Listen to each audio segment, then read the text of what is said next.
Rocket हो जाता है हल्का और बहुत तेज भागने लगता है। समझिएगा, जो सैटेलाइट उपग्रह जो होते हैं पृथ्वी के करीब घूमते हैं उन्हें सर्कुलर पाथ पर घूमना पड़ता है, और जो दूर घूमते हैं उन्हें इलिप्टिकल पाथ पर घूमना पड़ता है। जीएसएलवी बाप है ससुरा सैटेलाइट सबका, उठा लेता है 2,000 किलो का सैटेलाइट उठा लेता है, 3,000 किलो का सैटेलाइट उठा लेता है। तो सैटेलाइट बनाना में ज्यादा टेक्नोलॉजी लगती है, लेकिन उससे भी ज्यादा टेक्नोलॉजी लगती है रॉकेट बनाने में, क्योंकि सैटेलाइट भारत ने 1975 में ही आर्यभट्ट बना लिया था, लेकिन खुद छोड़ नहीं पाए थे तो रूस को कहते तो उसने अपने रॉकेट से छोड़ा था। तो हमारे पास पीएसएलवी बहुत भरोसेमंद सैटेलाइट है, यह रॉकेट है, यह अब तक 50 सफल अभियानों को कर चुका है, बहुत बेहतरीन है। मंगलयान से लेकर ये सब ने बहुत बड़े बड़े सफल कारनामे किए, लेकिन इसके जगह पे कॉस्ट बचाने के लिए इसमें स्मॉल सैटेलाइट लॉन्च व्हीकल हम लोगों ने नया बनाया था, और ये बहुत बेहतरीन था, इसने काम भी बहुत अच्छा किया। इसके देखेंगे तो इसके 4 स्टेजेस हैं, मेनली 3 स्टेज है। सबसे बड़ा स्टेज जो है पहला स्टेज है, इसके बारे में पहले समझते हैं। इसकी लंबाई 34 मीटर है, व्यास जो इसकी मोटाई है वो 2 मीटर है, 120 टन खुद इसका भार है, तो अपना भार है। लेके कितना जाएगा, तो 500 केजी के सैटेलाइट को लेके चला जाएगा। आजकल 500 केजी में बहुत बेहतरीन सैटेलाइट बन जाएंगे। 500 केजी के सैटेलाइट को 500 किलोमीटर की ऊंचाई तक ही इजीली लेके जा सकता है। सबसे बड़ी विशेषता इसकी 30 करोड़ रुपए है, महज 30 करोड़। जबकि भारत अपना सैटेलाइट जब यूरोप वालों को देता है ना, तो यूरोप वाले उस सैटेलाइट को छोड़ने का 500 करोड़ रुपया फीस लेते हैं। सोच रहा तुम्हें 500 करोड़ रुपया तुम फीस ले रहा है, हम लोग का 30 करोड़ का रॉकेट आ गया यहाँ पर। और ये महज 3 स्टेज का है, और एक वेलोसिटी टर्मिनल मॉड्यूल है, यानी टोटल 4 स्टेज का है। सबसे बड़ा स्टेज जो है पहला स्टेज है, पहला स्टेज है सबसे बड़ा। तो ध्यान से समझते हैं इसके बारे में और डिटेल से। पहला स्टेज बहुत बड़ा है, और पहले स्टेज जो है वो 94 सेकंड तक चला। उसके बाद पहला स्टेज जो है वो इसको खोल के गिरा दिया जाता है, सेपरेट कर दिया जाता है। जैसे खोल के गिराते हैं रॉकेट हो जाता है हल्का और बहुत तेज भागने लगता है। तो क्वेश्चन भी पूछता है कि जैसे जैसे रॉकेट अंतरिक्ष की ओर जाता है उसकी स्पीड क्या होती है, तो बढ़ते जाती है। रीजन 2 है, एक ये अपने कुछ स्टेजेस को नीचे सेपरेट करके गिरा देता है जिसकी वजह से हल्का हो जाता है। दूसरा, जितना पृथ्वी से दूर जाइएगा पृथ्वी के खींचने की अर्थात गुरुत्वाकर्षण शक्ति कम हो जाती है। तो एक तो शक्ति कम हो गई, दूसरा भार कम हो गया, इस वजह से तेज भागता है।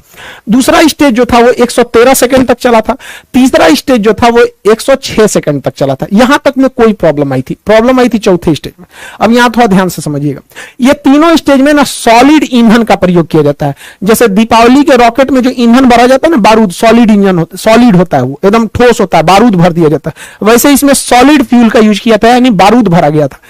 इसमें एक बार आग पकड़ लिया ना तो आपके कंट्रोल में नहीं रहेगा, ना ही आप इसे स्टॉप कर सकते हैं। तो सॉलिड इंजन की एक खराबी, पावर तो तगड़ा देते हैं सब, लेकिन इन्हें आप कंट्रोल नहीं कर सकते। तो इसरो कितना दिमाग लगाया, जब सीधे ऊपर भेजना था तो लगा दिया तीनों में सॉलिड इंजन।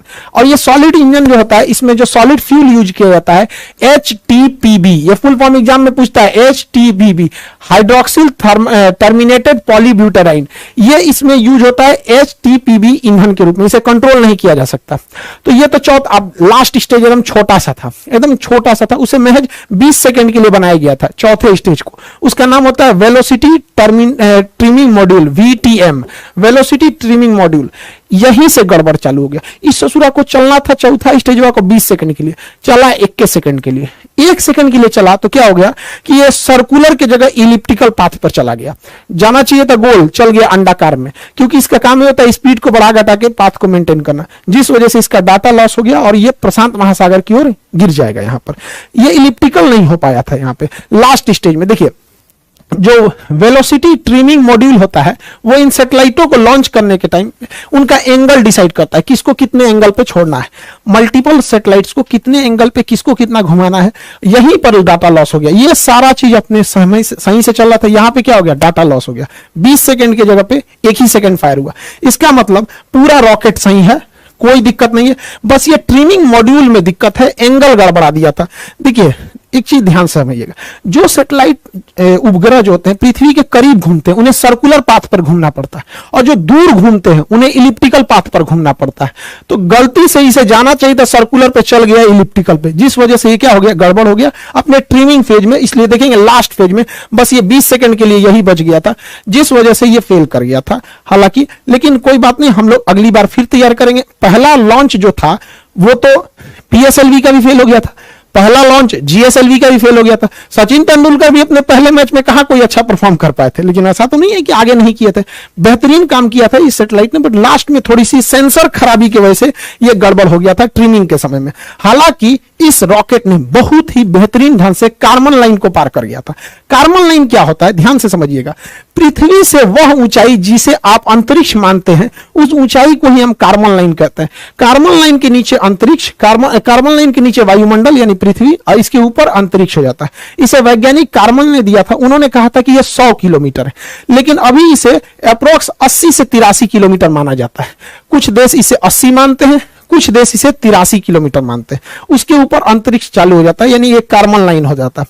1967 में एक समझौता हुआ था जिसके तहत कहा गया था कि कार्बन लाइन से ऊपर का एरिया किसी देश का नहीं है, उसमें कोई भी जहाज, कोई भी सैटेलाइट जा सकता है, और कार्बन लाइन के नीचे का एरिया उसी का है जिसके जस्ट नीचे वह देश है।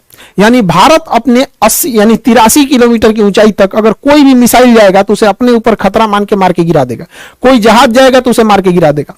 समझा रहा है कि नहीं? तो हमारा एरो स्पेस कितना होता है अपने क्षेत्र से, 83 किलोमीटर। लेकिन समस्या यहां ये आती है कि कोई देश इसे 80 मानता है और कोई देश इसे 83 मानता है। जो 83 मानता है वो तो ऊपर ऊपर जाएगा।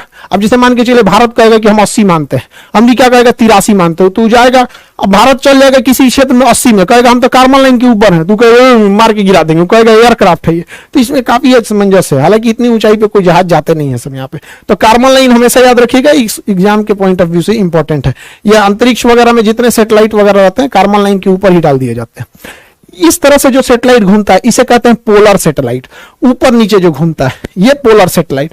ये पोलर इसलिए कहते हैं कि ध्रुवीय सैटेलाइट, क्योंकि पृथ्वी के ऊपर और नीचे दो पोल है, north pole and south pole. तो पोल का चक्कर लगाने वाले सैटेलाइट को हम पोलर सैटेलाइट कहते हैं, हिंदी में कहते हैं ध्रुवीय सैटेलाइट। इसमें खर्चा कम आता है, ये सर्कुलर पाथ पे घूमते हैं और पूरी पृथ्वी का चक्कर लगा लेते, निगरानी कर लेते हैं। कैसे?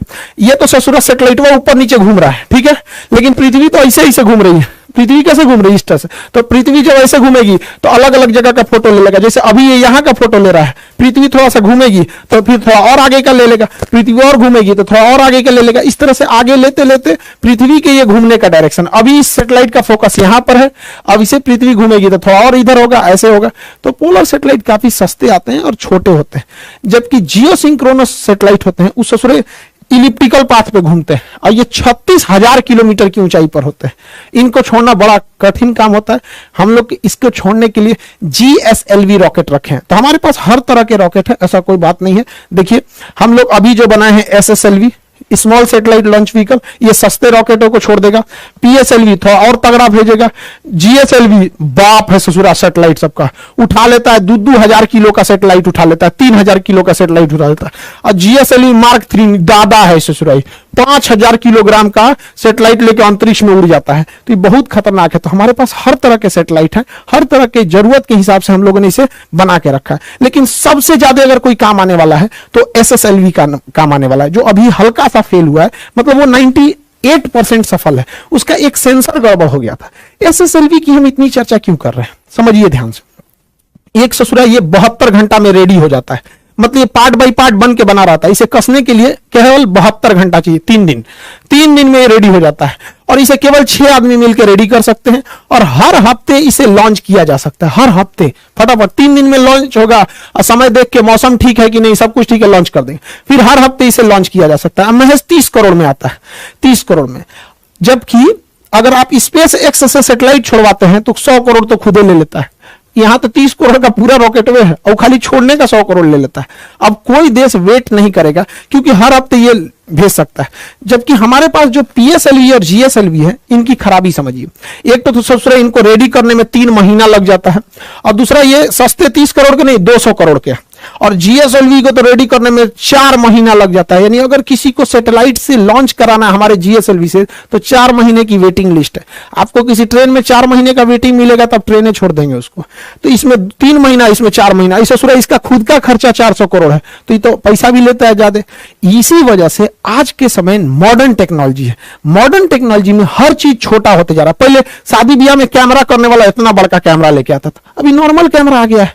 तो हर चीज अब छोटी होती जा रही है, हल्की होती जा रही है और काम पहले से 5 गुना कर रही है। इसलिए अब भारी भरकम रॉकेट की जरूरत नहीं है। अब हम लोग छोटे रॉकेट से भी काम चला लेंगे, अब इतना भारी भरकम रॉकेट की जरूरत नहीं है। तो हम लोगों का मेन फोकस है SSLV पे और ये पूरी दुनिया में राज करेगा। और इससे ज्यादा सबसे ज्यादा दिक्कत होगा किसको? तो SpaceX को, बहुत ज्यादा उसको सैटेलाइट छोड़ने की जरूरत है। तो हमारे यहाँ विदेशी ग्राहक बहुत आते हैं कि हमारा सैटेलाइट छोड़ दो क्योंकि आपका रॉकेट बहुत सस्ता है, हमें सस्ता पड़ता है। तो हम लोग के पास एक पहला लॉन्च पैड था केरल के थुम्बा में, उसका नाम था विक्रम साराभाई प्रक्षेपण केंद्र। तो ये विक्रम साराभाई था। हालांकि हम सबसे ज्यादा यूज करते थे आंध्र प्रदेश में सतीश धवन प्रक्षेपण केंद्र। तो सतीश धवन प्रक्षेपण केंद्र में हम लोगों ने 2 लॉन्च पैड बना रखे थे, 2 लॉन्च पैड बना थे। इसी से GSLV को भी लाते थे। देखिए ब्लैक कलर का जो होता है वो GSLV होता है, रेड कलर का जो होता है वो PSLV होता है। तो इसी में एक में GSLV बना दिए, एक में PSLV। तो हमारे पास सतीश धवन प्रक्षेपण केंद्र में एक और था। अभी हम लोग एक चेन्नई में और बना रहे हैं। चेन्नई में अभी इस पे प्लान चल रही है, जैसे हो जाएगा हम आपको बताएंगे। नीचे बनाया जा रहा है। तो हमारे पास टोटल अब 3 लॉन्च पैड होने वाले हैं, 2 तो पहले से थे। अभी नीचे वाले की जरूरत क्यों पड़ी, इसको हम लोग अभी समझेंगे। लोग ध्यान से समझिए। पोलर सैटेलाइट जो होते हैं वो ऊपर से नीचे चक्कर लगाते हैं पोल पे, तो इन्हें छोड़ा भी जाता है उसी डायरेक्शन में। हम लोग के लिए समस्या समझिए, हम लोग आंध्र प्रदेश के श्रीहरिकोटा से जब छोड़ते हैं तो बीच में दूसरा श्रीलंका चलाता है, तो बीच में श्रीलंका आ जाता है। इसलिए हमें पहले रॉकेट को ऐसे मनूवर करा के घुमाना पड़ता है और तब जाके इसको छोड़ते हैं हम लोग ऐसे, नहीं तो श्रीलंका के ऊपर गिर जाएगा, दिक्कत हो जाएगा। तो जब आप किसी से मनूवर कराइएगा, उसको थोड़ा घुमाइएगा, तो ज्यादा ईंधन खाएगा, ज्यादा खतरा बना रहेगा घूमने के दौरान, ठीक से घुमा कि नहीं घुमा। इसलिए भारत ने सोचा कि इसका झमेले खत्म कर देते हैं। जो हमें जियो स्टेशनरी सैटेलाइट छोड़ना है, जो पृथ्वी का ऐसे चक्कर लगाते हैं 36,000, उसको तो सीरियल यहीं से छोड़ेंगे, सतीश धवन प्रक्षेपण केंद्र यानी श्रीहरिकोटा से छोड़ेंगे।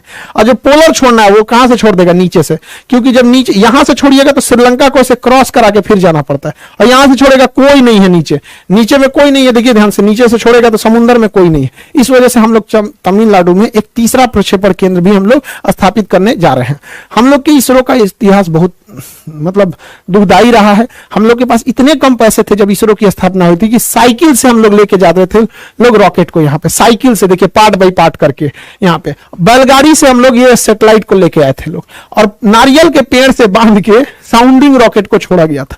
लेकिन ऐसा नहीं है, हम लोगों ने बहुत बहुत चीजों को देखा है। और ये जो लड़कियों ने जिस सैटेलाइट को बनाया, उन बच्चियों से कहते हैं कि आप अपना कभी भी मनोबल छोटा मत कीजिएगा। हमारा उस सैटेलाइट से संपर्क टूटा है, कसम से कहते हैं, हमारा संकल्प नहीं टूटा है, हमारा संकल्प आज भी जिंदा है।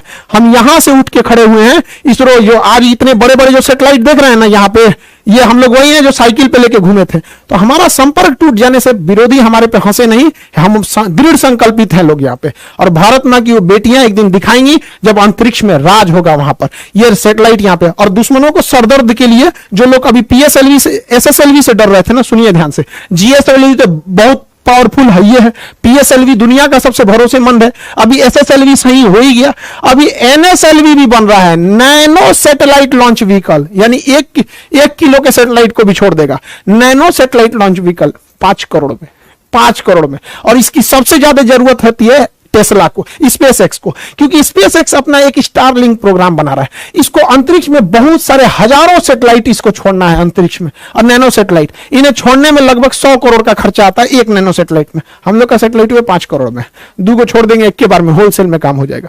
तो हम लोग अभी एक और बना रहे हैं NSLV, nano satellite launch vehicle. इन्हीं सबको मद्देनजर रखते हुए भारत जो है अपने 3 लॉन्च पैड बना रहा है, ताकि उसे 3 लॉन्च पैड की जरूरत भी है। तो हम लोग इस चीज को समझे यहाँ पर, ये बहुत भारी भरकम। एक चीज और गौर किए होंगे, जब सैटेलाइट छोड़ते हैं तो इसमें से ये कुछ कुछ टुकड़े गिरते हैं। एक्चुअली ये टुकड़े नहीं होते हैं, इन्हें इंसुलेटर कहा जाता है, इंसुलेटर पैड। जब सैटेलाइट खड़ा रहता है ना, तो इसके अंदर जो लिक्विड भरा रहता है ईंधन, वो बहुत ठंडे टेम्परेचर पर रखना चाहिए।